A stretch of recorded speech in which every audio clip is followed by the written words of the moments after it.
As jy met vuur speel, sal jy braai, né? Ek dink 100% so. Maak of braai, verbraai, hemel op die braailand, Tygerberg braai, tuig, vernietig jou braai, fok of braaitang, Dis in my braai baby. Parkie braai. afgebraai, Ek glo in die braai. selfintoring van braai. Ek is braai. Ons is Wat is die braai se naam? Beloof jou braai my. Self met die braaisy. ja. B2CY. Dis braai to Bellville. Ja. Braai, komma. Fucking braai. Liever braai. Ek fucking liever braai. Lied van die braai. Ja. Uit's yes. Yes, dit klink nou befok. So die lieflike mense, daai Fok of Lager het vir ons 'n paar kuste gestuur. Ja, hoe gelukkig is ons dan nou nie.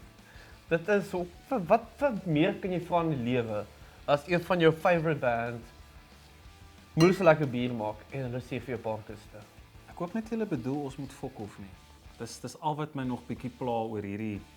Ja, het hulle eintlik bedoel soos die braaisel moet fok of Ja, want hulle het nog ons baie bier gestuur. ek weet nie as dit 'n sign was of iets, maar Ek hoop nie so nie. ons het darm genoeg bier. En kyk hoe fucking fantasties lyk hierdie die labels. Nee, dit lyk smart. Dit is ek love die vintage look and feel en Kyk hoe koud is hy. Hy kom soms 'n koute by ons aan. Hoe nice is dit nou? ek dink hy het net agter op die bakkie gesaam. Dit is mos fucking koud buite. So. Ja. 4% alkohol. Wag gou, hier's iets groot fout. If you know you're bored, do not fear. You are not alone. This is your time, your glorious rascal. Now suck it, your majesty. Oeh, Fokoflager.com. dit klink lekker.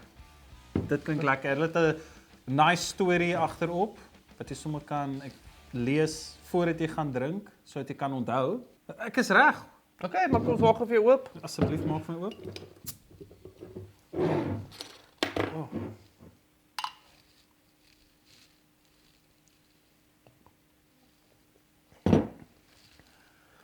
Fok it, maar dis lekker.